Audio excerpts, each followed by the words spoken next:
নমস্কার। আজকে ক্লাস 6-এর পরিবেশের দ্বিতীয় স্কুল বালুরঘাট হাই স্কুল প্রথম কোশ্চেন, মাটির গরমে ও তাপে গ্রানাইট পরিবর্তিত হয়। দ্বিতীয় অপশনটা হবে নিচ।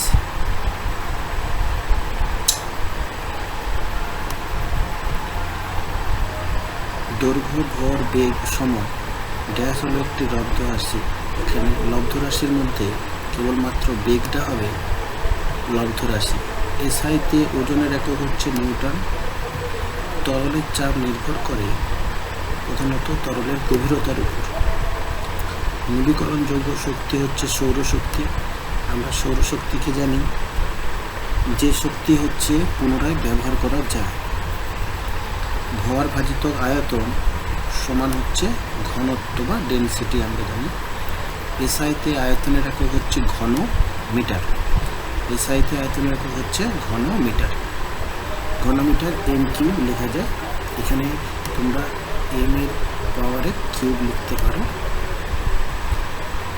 যেটিতে ফসিল দেখতে পাওয়া যায়, ফসিল বলতে এখানে জীবাশ্মর কথা বলছে, যেটিতে ফসিল দেখা যায় সেটা হচ্ছে বেলে পাথর। সিএনজি তৈরি হয় প্রধানত প্রাকৃতিক গ্যাস শোধিত হোক। সিএনজি প্রাকৃতিক গ্যাস থেকে পাওয়া যায় সিএনজি। এটা পুরো নাম হচ্ছে কম্পোস্ট ন্যাচারাল গ্যাস। আর এটি প্রধানত যানবাহন পরিবহনের কাজে ব্যবহৃত হয়। মানবদের হৃৎপিণ্ডে প্রকোষ্ঠের সংখ্যা হচ্ছে 4টি। বাম অলিন্দ বাম লিভার, ডান অলিন্দ ডান লিভার। বল ও শকের সন্ধি দেখা যায় কোমর বা কাঁধে।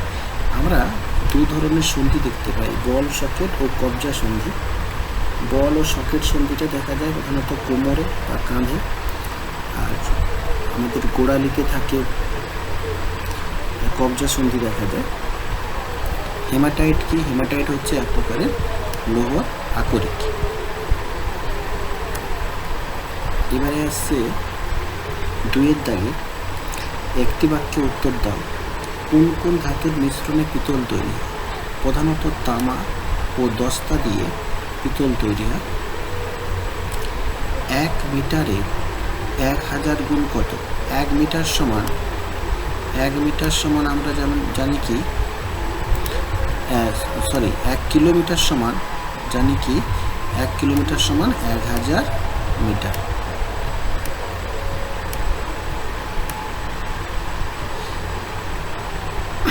তাহলে এটা 1 কিলোমিটার হবে। টারবাইনের কাজ কি? টারবাইন হচ্ছে প্রধানত জলবিদ্যুৎ শক্তি উৎপাদনের ক্ষেত্রে টারবাইন ব্যবহার করা হয়। এটি গতিশক্তিকে কাজে লাগিয়ে বিদ্যুৎ উৎপন্ন করে। ম্যাগমা কি? ভূগর্ভে উত্তপ্ত গলিত সান্দ্র মিশ্রণকে আমরা ম্যাগমা বলব। আর এই ম্যাগমাটা যখন পৃথিবী পৃষ্ঠের বাইরে বেরিয়ে আসবে তখন আমরা তাকে লাভা বলব। এসআইতে তড়িৎ প্রবাহের একক কি? অ্যাম্পিয়ার। একটি চুম্বক পদার্থের নাম কি? চুম্বক পদার্থ বলতে যে সকল পদার্থকে চুম্বক আকৃষ্ট করতে পারে বা আকর্ষণ করতে পারে, যেমন লোহা, নিকেল, কোবাল্ট, এগুলো হচ্ছে চুম্বকীয় পদার্থ। এদেরকে লোহা আকর্ষণ করতে পারে, চুম্বক আকর্ষণ করতে পারে। হৃৎপিণ্ডের পেশিকে কি বলা হয়? হৃৎপেশি। এটি একটি ঐচ্ছিক পেশি।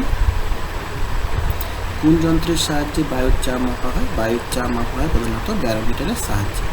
পাস্কেল কোন ভৌত রাশির একক? পাস্কেল হচ্ছে চাপের একক। এটি চাপের একক। বুক ও পেটের মাঝের কোন পর্দা থাকে? বুক ও পেটের মাঝের হচ্ছে মধ্যচ্ছদা পর্দা থাকে। 3-এর দাগে জীবাশ্ম জ্বালানি কাকে বলে এবং কেন? জীবাশ্ম জ্বালানি বলতে আমরা প্রধানত এগুলো ভূগর্ভ থেকে পেয়ে থাকি। ভূগর্ভে কয়েক কোটি বছর ধরে উদ্ভিদ ও প্রাণীর দেহাবশেষ উচ্চ চাপ ও তাপের ফলে এটা পরিবর্তিত হয় জীবাশ্ম জ্বালানিতে। এই জ্বালানিগুলি মৃত জীবদেহের দেহাবশেষ বা জীবাশ্ম থেকে তৈরি হয় বলে এদের নামকরণ করা হয়েছে। জীবাশ্ম জ্বালানি আমরা উদাহরণ বলতে পারি কয়লা, পেট্রোল, এগুলো হচ্ছে জীবাশ্ম জ্বালানির উদাহরণ। পেট্রোলিয়াম থেকে কি কি পাওয়া যায়? দেখো, পেট্রোলিয়ামকে যদি উত্তপ্ত করা হয় নির্দিষ্ট তাপমাত্রায়, প্রধানত 350 ডিগ্রি সেলসিয়াস যদি উত্তপ্ত করা হয়, তো খনি থেকে যে পেট্রোলিয়ামটা পাওয়া যায় তাকে যদি উত্তপ্ত করা হয়, তো সেখান থেকে বিভিন্ন রকম প্রয়োজনীয় উপাদান পাওয়া যায় পৃথক পৃথকভাবে। এটা প্রধানত পাতন প্রক্রিয়ার মাধ্যমে পৃথকীকরণ করা হয়, যথা পেট্রোলিয়াম, ডিজেল, কেরোসিন, এলপিজি, হ্যাঁ, এগুলো হচ্ছে পাওয়া যায়। পিচটা সব থেকে নিচে থাকে এবং এলপিজিটা সবের উপরে পাওয়া যায়। তামার আকরিকের নাম হচ্ছে কপার পাইরাইটস।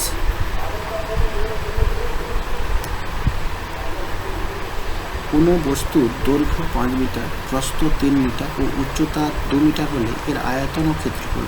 আয়তনের সূত্র আমরা জানি, দৈর্ঘ্য গুণিতক প্রস্থ গুণিতক উচ্চতা। অতএব এখানে দৈর্ঘ্য আছে 5 গুণিতক 3 গুণিতক 2 সমান হচ্ছে 30 ঘন মিটার। যেহেতু এটা আয়তন চেয়েছি, এককটা হবে ঘন মিটারে। এককটা এইখানে এককটা উল্লেখযোগ্য, কিন্তু এককেই ভুল করে সবাই। একক হচ্ছে ঘন মিটার, আয়তন বললে ঘন মিটার। ক্ষেত্রফল জানি কি? আমরা জানি কি ক্ষেত্রফল সমান দৈর্ঘ্য গুণিতক প্রস্থ।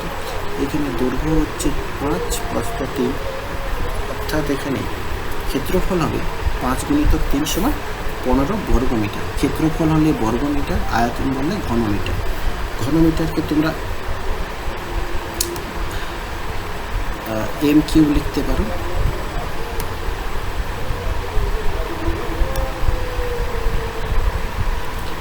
রক্তের উপাদানগুলি কী কী? দেখো, আমরা জানি প্রধানত রক্তের উপাদানগুলির মধ্যে 2 রকম দেখা যায়। একটা হচ্ছে রক্তরস, যার পরিমাণটা সর্বাধিক, আর একটি উপাদান হচ্ছে রক্ত কণিকা। রক্ত কণিকাকে, রক্তরসের মধ্যে প্রধানত জল থাকে, আর রক্ত কণিকার মধ্যে প্রধানত 3 প্রকার উপাদান দেখা যায়। এক হচ্ছে লোহিত রক্তকণিকা, শ্বেত রক্তকণিকা ও অনুচক্রিকা। লোহিত রক্তকণিকার যদি আমরা কাজ বলি, এর কাজ হচ্ছে শ্বাসবায়ু পরিবহন করা। শ্বেত রক্তকণিকার কাজ হচ্ছে রোগ জীবাণু ধ্বংস করা। অনুচক্রিকার কাজ হচ্ছে রক্ত তঞ্চনে সাহায্য করে। ঠিক আছে? আচ্ছা, দ্বিপত্র কপাটিকা কোথায় দেখা যায়? বাম অলিন্দ ও বাম নিলয় হচ্ছে দ্বিপত্র বা দ্বিপত্র কপাটিকা দেখা যায়। আরেকটা কপাটিকা থাকে ত্রিপত্র কপাটিকা, সেটা ডান অলিন্দ ডান নিলয়ের মাঝে দেখা যায় বা সংযোগস্থলে দেখা যায়, সেটা হচ্ছে ত্রিপত্র কপাটিকা, ডান অলিন্দ ডান নিলয়ের মাঝে। আচ্ছা, তারপরে হচ্ছে শক্তি কত প্রকার? শক্তি প্রধানত 8 প্রকারের হয়ে থাকে। এক হচ্ছে যান্ত্রিক শক্তি, তাপ শক্তি, শব্দ শক্তি, আলোক শক্তি, চৌম্বক শক্তি, তড়িৎ শক্তি, রাসায়নিক শক্তি ও পারমাণবিক শক্তি। শক্তি আমরা তাকেই বলব যা কোনো কিছু কাজ করার সামর্থ্য থাকে, তাকে আমরা শক্তি বলি। এবারে শক্তিকে রূপান্তর করা যায়, শক্তিকে এক রূপ থেকে অন্য রূপে রূপান্তর করা যায়। এখানে বলছে মাইক্রোফোনে কোন শক্তিকে রূপান্তরিত। মাইক্রোফোনে আমরা যখন সব কথা বলি তখন হচ্ছে মাইক্রোফোনের শব্দ শক্তিটা তড়িৎ শক্তিতে রূপান্তরিত হয়। তাহলে মাইক্রোফোনের শব্দ শক্তি তড়িৎ শক্তিতে রূপান্তরিত হয়। হিন্স সন্ধি কাকে বলে? দেহের কথায় দেখা যায় যে সন্ধি একটি অস্থির গোল প্রান্তের অস্থির অবতল অংশ বসানো থাকে, সব দিকে ঘোরানো যায়, তাকে আমরা বলবো বল ও সকেট সন্ধি বা হিন্স সন্ধি বলা হয়। আচ্ছা, এই বল ও সকেট সন্ধির একটা বৈশিষ্ট্য হচ্ছে এটাকে প্রধানত 360 ডিগ্রি ঘোরানো যায়। বল ও সকেট সন্ধি 360 ডিগ্রি ঘোরানো যায়। এর একটি উল্লেখযোগ্য বৈশিষ্ট্য, এটি অবস্থান কোথায় আমাদের শ্রোণীচক্র, এটাই দেখা যায়। আর এটা হচ্ছে উরুজ অস্থির সংযোগস্থলে দেখা যায়। কোমরে যেটা আমরা প্রধানত দেখি, এখানে এটা দেখা যায়। আর কাঁধেও দেখা যায়। কাঁধের উদাহরণ কীরকম না, কাঁধে আমরা যখন দৌড়ে বল করি, তো সেই সময় দেখবে আমাদের হাতের কাঁধের যে পজিশনটা, ওখানে কিন্তু পুরোটা সম্পূর্ণ 360 ডিগ্রি ঘোরে। তারপরে দেখ কোন শক্তি থেকে কী রূপান্তরিত হয়। যেমন সুইচ অন করতে পাখা